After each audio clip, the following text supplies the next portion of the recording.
my life is shaped by a lot of events, but one of the most powerful was somebody doing these kind acts for my family. When I was 11 years old, we had a really, really tough Thanksgiving where there was no money and no food, and we wouldn't have starved. We always found a way to get something, but we weren't going to have a Thanksgiving dinner, that's for sure, certainly not a feast of any sort. And my mom and dad at the time were fighting like cats and dogs and saying things that once you say them, you can never take them back, you know, the kind of stuff I'm talking about. And my mom was screaming at father about how he couldn't even take care of his own family, and it was horrible. And I have a younger brother and younger sister. I'm the oldest. So I was trying to keep them from hearing this conversation, and then a miracle happened. Bang on the door. I'm the oldest. They're screaming, so I go answer the door.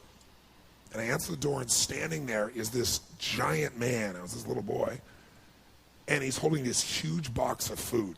And beside him on the ground was a black pot with an uncooked turkey in it. And he said, "Is your father home?" And I said, "Just one moment." I was like unbelievably euphoric. I thought, this is a gift from God. This is going to change it all. This is going to make my mom and dad happy. It's going to be unbelievable. So I go, and my father is screaming at my mother through a closed door to the bedroom door. And I said, Dad, there's a guy at the door. And he goes, "Go, you answer the door." I said, "I did. He's got to see you." So I kind of teased. I said, "Dad, you got to come." So he said, "Fine." He made one last yell at her, and he walks to the door. And I'm waiting there, just can't waiting to see his face. And my dad opens the door, and this man's standing there with this big box of food. And my father did not get happy. He looked at this man, and he raised his voice to him, and he said, "Look, we don't take charity." And then he took the door to slam it in the man's face. But the man was a good-sized man. He put his foot there and smacked his foot and bounced back open. He said, Sir, this is not charity. Everybody has tough times. Somebody knows you're having a tough time. And they want you to have a magical Thanksgiving. I'm just the delivery guy. He said, "Please take this." And my father said, "We don't take charity." He went to slam it again. And this time the guy put his shoulder against it so he couldn't do it. And then my father's staring at him. It's like these two males starting to get in this intense mode. And one's just trying to give a gift, and I'm freaking. And then the guy said something that I'll never forget, and in moments I wished he hadn't said. But he found a way to force my father. He's holding this thing, and he looked at me, and then he looked at my dad, and he said, "Don't make your family suffer because of your ego." Now my dad's level of energy increased, but he was also trapped. You get it? So he took the food, slammed it on our table, and slammed the door in the man's face and never even thanked him. And I didn't know what to do. Part of me wanted to cry. Part of me was crushed. And I watched my father storm off and went on back to scream at my mother. And I remember that day just thinking, I don't understand. And years later, I began to understand it a little bit. What I began to understand is that you look at a person's life, and it's like so much in life you could be joyous about. Like I wanted to smile, you know what I mean? Even now I can remember it. I wanted to smile about this great gift, but now I couldn't even smile because it would make him angry.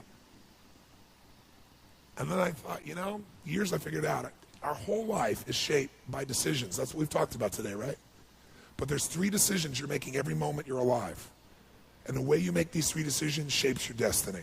First decision we're all making every moment is, what are you going to focus on? What are you going to focus on?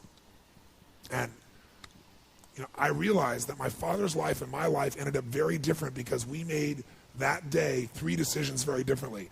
He decided to focus on the fact that he has not fed his family. And the second question you got to decide, every moment you're alive, including this moment, what are you going to focus on? The second question is, as you're focusing on, what does this mean? What does it mean? And the bottom line on meaning is, if you think about it, you get to make up the meaning, and most people pick the worst one, don't they? That day, my father decided to focus on the fact he hadn't fed his family, and I know what meaning he gave because he said it out loud over and over again, that he was worthless because he had not taken care of his family. And then the final and most important decision you make every moment you're alive, what am I going to do? What am I going to do? And I'll tell you what he decided to do. He decided to leave our family shortly thereafter, which at the time was the worst experience of my life. It was the most crushing experience I felt. It's been so many years now, I don't have the same feelings. And part of it is 3 years ago he passed away. But at the time, I knew no greater pain. My family knew no greater pain. I couldn't understand why he would leave. I loved him so much. And my life turned out very different than him. I was the only one to go at his funeral. No one else in the family would go. Nobody wanted to be part of it. He died alone of a disease called connective tissue disorder. And I can tell you, right before his death, he got the lesson because he looked at me and he said, son, he said, I was a bastard. I didn't connect with anybody, and look what I'm dying of. It's unbelievable. So that same day, I made 3 different decisions. I decided to focus on the fact there was food. What a concept. I like that. But what changed my life was the meaning I gave it. I decided that day that what this means is that strangers care. And if strangers care about me and my family, I decided what I was going to do is I was going to care about strangers. And that completely changed my life. I promised myself someday I'd do well enough to do this for other families like was done for me. And I didn't wait till I was, wealthy to do it. I did my first one when I was 17. I remembered I was 17, I had my own car, I had some money, and I decided to go on the greatest shopping spree of my life at that point. I decided I was going to go shop for 2 families for Thanksgiving, and I was going to go do for families what was done for me so many years before. It was the most euphoric experience. I took 2 baskets, I went to the manager of the place, I told him what I was going to do, and I said, I want you to give me a discount, you be my partner, give me 10%, cheap bastard. Right? But it was so cool. I got 2 of everything, right? Because I wanted to get enough food for a family for 2 or 3 days and have an unbelievable feast. Then I called this church in the barrio area, and I said, listen, I want to go take care of some families that are too proud to come to the church and get food. So they might suffer. Can you recommend some families? And they gave me 2 families. So then I wrote a note because I thought, you know what? I'm going to put on old jeans and a T-shirt, and I'm going to deliver this. I'm not going to get the acknowledgement, but I do want to see their faces, right? So all goes the delivery boy, which is easy. I look like one. But I wrote this note, and I don't want him to get upset like my father did. So I wrote this note, and I said, this is a gift from a friend. Please know that you're loved. I want you to have an extraordinary Thanksgiving. You deserve it. Please accept this gift. And then I put under it, I said, if you can, someday do well enough to do this for one other family and pass on the gift. And I put love a friend. And then I realized I was going to an area that was more Latino, and I don't speak Spanish, so I thought, I got a friend to write on the back in Spanish so I could flip it around if there was a challenge. So I got one of my buddy's old vans, because I need a little room, put all the groceries in, and I drove to this house. And it was not what I expected, it was more. I got to this house, and I got 2 bags of groceries, and I banged on the door. Door opened, and this woman about this tall, right, stares up at me like this, right? And I said, hi. And it was very obvious she didn't speak any English, and she let out a scream when she saw the food. And by the way, this woman had 5 children and a husband. What I didn't know is the husband had left her 3 days before with no money, no food, and 5 kids. So I got these bags. So she screamed, and she grabbed me and started pulling my neck and like kissing me, right? And I said, no. I said, I'm the delivery boy. And she didn't understand a word I was saying. So I reached in my pocket and I gave her the note, flipped it over. She read it in Spanish, and then she started to bawl. So then she came and started kissing me again. I said, no, I'm the delivery boy. I'm, trying to show her. And she goes, no, gift from God. I said, I'm trying not to bawl. So I'm like, where do I put this? And I'm doing everything. I hold it together, like smiling, but I want to cry. And she just pointed. It wasn't a big house. It's like a room. So I went over and I put the stuff on there. And just as I'm trying to put stuff on there, I hear these screams. And all of a sudden, bam, bam. 2 boys hit me, one leg, then the other. These 2 little guys just tackle me, right?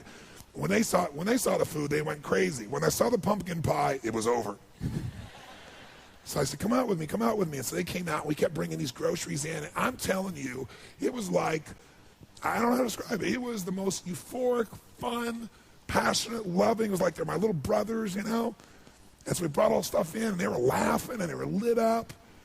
And then, I'd done it all, and it was time to go, and I didn't want to go, and they didn't want me to go. This one little boy just wouldn't let go of my leg, and he just kept looking up to me and hugging me, and I was like, but I had to go make the other delivery. So I turned to this woman, I said, I've got to go, And she said, okay, whatever her language was. I didn't know what it was, but I knew it meant okay, right? So I went to go leave, and then she grabbed my arm, and she started to have tears in her eyes. And I said, I wanted to say, Happy Thanksgiving, but I didn't know Spanish, so I went, Feliz Navidad. Figured it was close, And she started she went from crying to laughing, right? And then she grabbed and gave me this big hug, and the kids gave me these hugs. And I remember I got out and I walked off, and they were all standing on the porch. And I got in this little van, and I drove it out and I turned it around. And as I went to turn it around, I looked in the rearview mirror, and I was feeling all this emotion building in my body. And I looked in the mirror, and I saw Mama standing in the porch with her kids, all the kids smiling. Mama sitting there crying hysterically and smiling from ear to ear. And I couldn't keep it together. I was right there, stopped in the street, and I started bawling uncontrollably. And I remember just thinking, this is a beautiful thing. Why is this making me cry? And, why is this great thing? Why am I so emotional about this? And then I got it. I realized in that moment that the worst day of my life, my father leaving, had actually been the best day of my life. Because if I hadn't had that experience, I wouldn't be here today. And now because of that, I'm get to live this life. And I have the desire and the drive and the want to give in this way. And so I've really realized that the worst day was the best day, that was God's gift.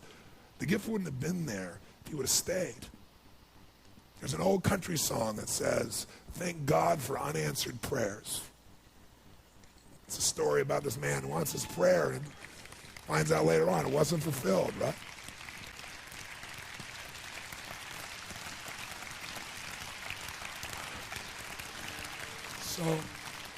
So I tell you the story for a couple reasons. One is, if you want to change your life, figure out how your worst day was your best day. You'll change everything, because it is if you look for it. If you find the deeper meaning, it is. There's something in you that wouldn't be there without it. And the second reason is because I want to recruit your soul. Not for your money or business. I want to recruit you in this action of going and making a difference. I want to recruit you for you, because I know if you go do a few of these things, you'll get hooked, and you'll make it a ritual and it'll change your life. Whatever things you do in your life, this is what it's really about.